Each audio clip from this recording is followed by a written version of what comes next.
Estamos de volta com o estúdio aberto e aí, conforme prometi, né, no primeiro bloco, nós vamos mostrar para vocês. Primeiro eu vou explicar. Houve um evento, uma live, promovida pelo Céu das Artes, comandado lá pela querida Beth Parro. E essa live trouxe alguns especialistas, né, para falar a respeito da saúde, em específico, né, ou com foco maior neste momento de pandemia. Entre os entrevistados, os palestrantes, os debatedores, estava o governador Geraldo Alckmin. A Connect TV fez a retransmissão desse evento, que se você quiser assistir na íntegra esse evento, eu vou pedir para a nossa produção colocar aqui o link e também, na hora que postar nas redes sociais, colocar lá o link da transmissão que nós fizemos na última sexta-feira. Mas a gente separou duas perguntas que eu tive a oportunidade de fazer para dois desses palestrantes. E aí eu quero que vocês acompanhem, nesse bloco final do Estúdio Aberto de hoje, essa participação direta aqui da Connect TV neste evento, essa live do Céu das Artes. Então, acompanhem a nossa participação nesse evento.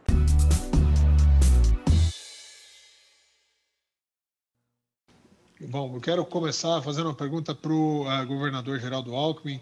É um prazer poder fazer essa intervenção aqui, participar desse evento tão importante. E de cara mandar um abraço que eu trago aqui do seu amigo, o governador Alckmin, Vrege Sanazar.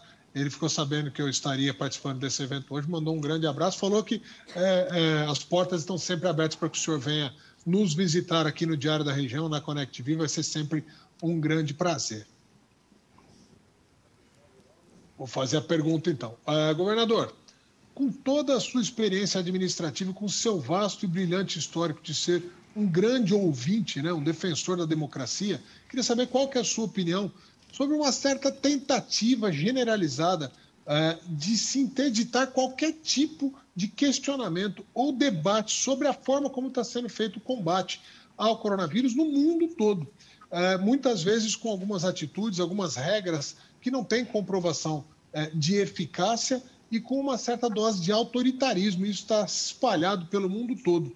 Então, será que não é salutar que se questione absolutamente tudo, que se duvide de tudo, que se debata sobre tudo, já que muito pouco se sabe, ou quase nada se sabe a respeito dessa pandemia e desse vírus que está travando o planeta?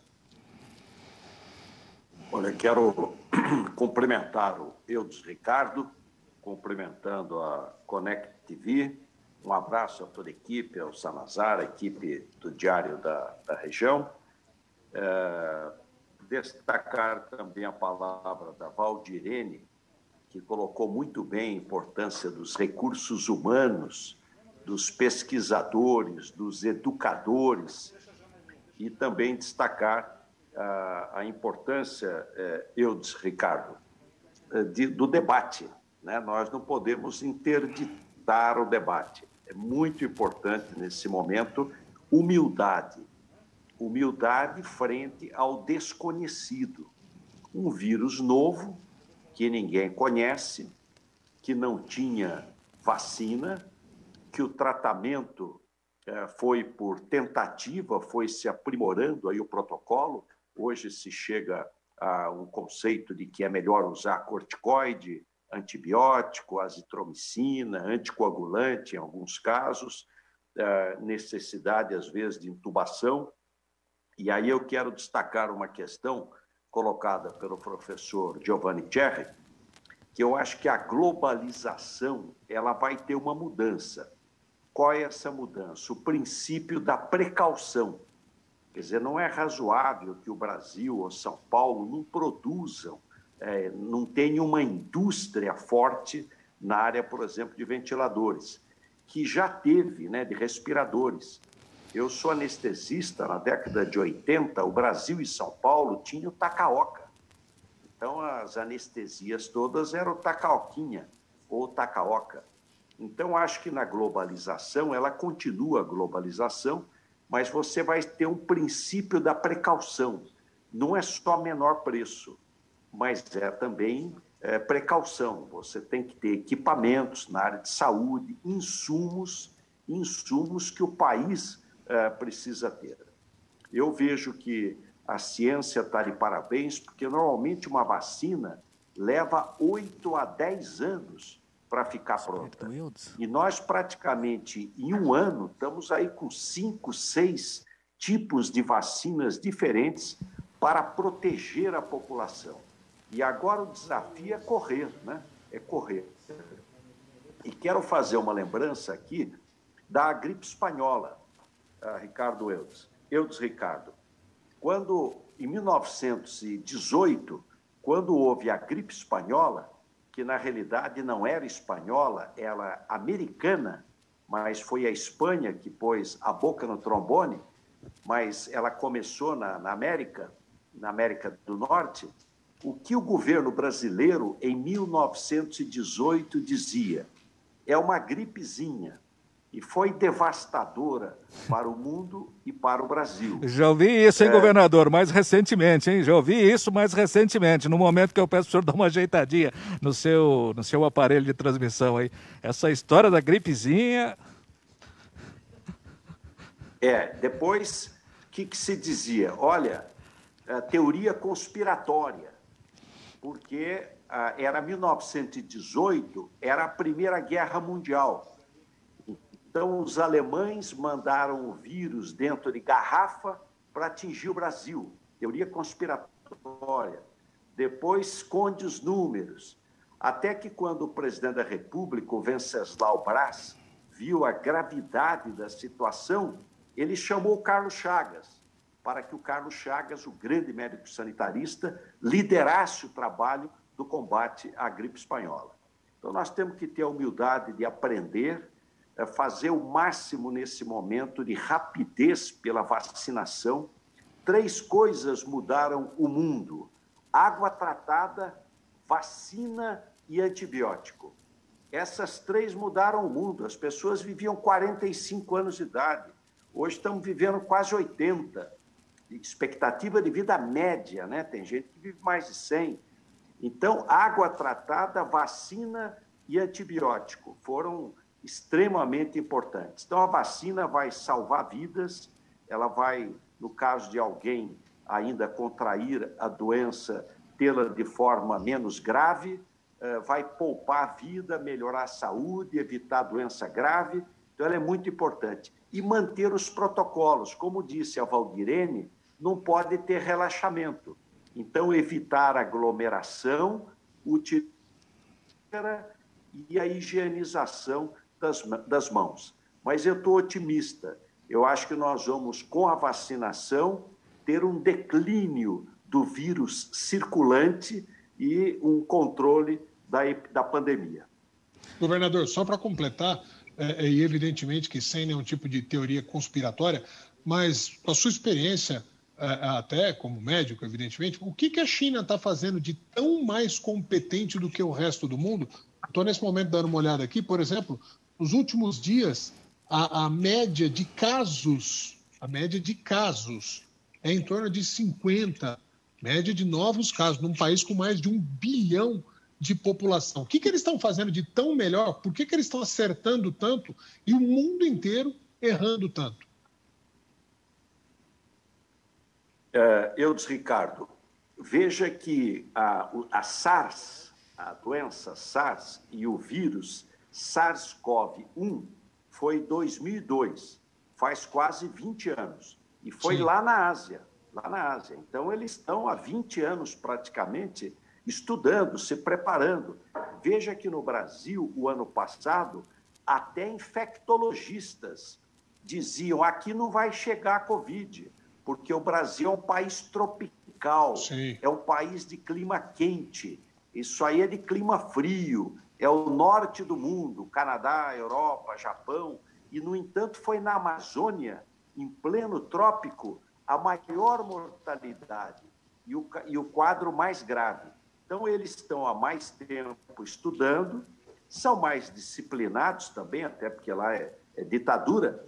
Agora, nós temos que aprender e nos prepararmos, agir rápido nesse momento, e o caminho é a vacinação e socorrer as pessoas que precisam de atendimento e nos prepararmos do ponto de vista científico para o futuro, para, na hipótese de termos mais problemas, agirmos aí rapidamente. E eu quero agradecer aqui a Connect TV e a TV Cell por essa iniciativa, porque esse binômio educação e saúde é muito importante. Não tem saúde sem informação. A informação é extremamente necessária. Parabéns a vocês aí pela iniciativa, boa e necessária iniciativa. Eudes, muito obrigado pela sua participação. Muito obrigado pela sua participação, Eudes. E o governador falou a idade média. Lá em casa, a nossa comandante, 93 anos, se vacinou hoje. Parecia uma criança ganhando um presente de Natal.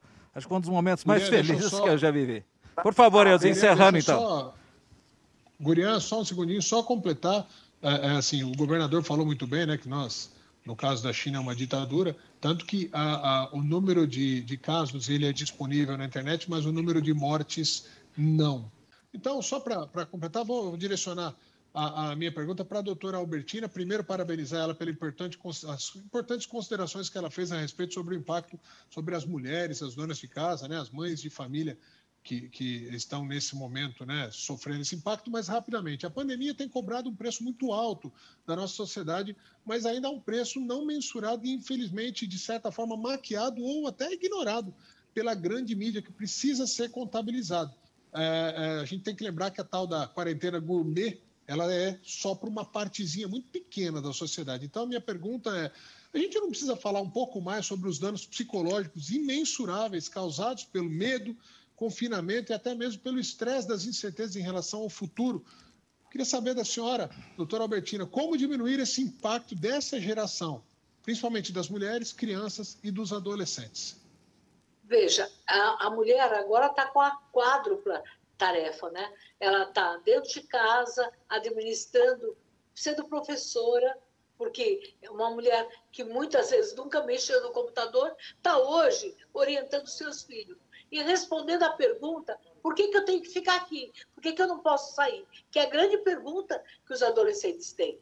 Nós temos um aumento de suicídio, de automutilação, de ansiedade dos adolescentes, de depressão. E as mulheres também deprimidas. Elas chegam a alterar seu ciclo menstrual, elas estão chorando pelo útero, ficando anêmicas, porque a menstruação está sendo o primeiro movimento. Mas elas são as últimas que podem adoecer. Às vezes elas contam, meu marido está deprimido, meus filhos estão deprimidos, e eu tenho que aguentar a barra, né?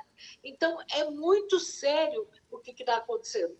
Neste momento, eu acho que São Paulo é de uma solidariedade incrível. Eu tenho muito orgulho de participar do Hospital das Clínicas e a USP, através do projeto Apoiar, gratuitamente, agradecer a doutora Leila Tardigo, que é a professora adjunta da psicologia da USP, ela criou um aplicativo, atendeu mais de 4.000 famílias, que ela pôs todos os seus residentes e todo mundo para atender. Nós, no programa do adolescente, criamos um WhatsApp para o adolescente. Esse WhatsApp ele é de segunda a segunda, sábado e domingo. Olha, eu disse, é uma tragédia sábado e domingo, porque a mãe grita, o pai grita, o adolescente quer fugir dentro de casa. Então, a gente tem um WhatsApp que está atendendo o Brasil inteiro. Então, essa é a força de São Paulo.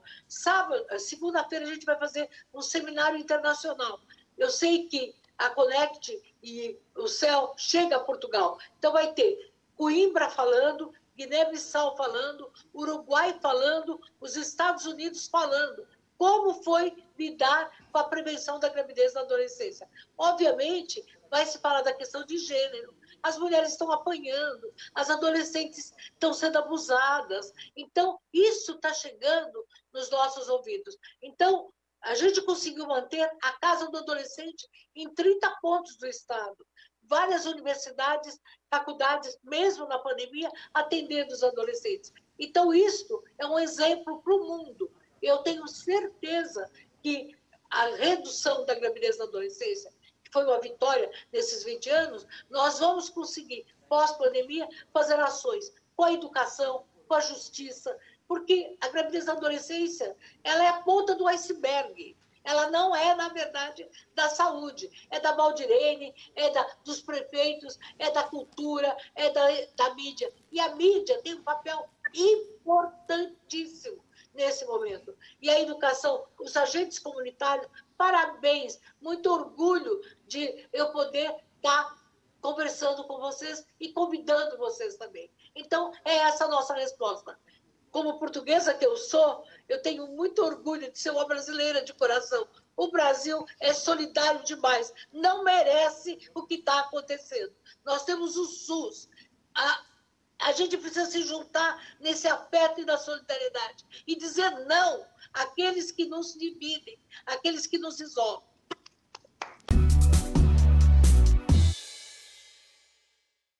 É isso aí, gente. A gente se despede por aqui. Fiquem cada vez mais conectados com a Connect TV. Na quinta-feira a gente está de volta. Valeu!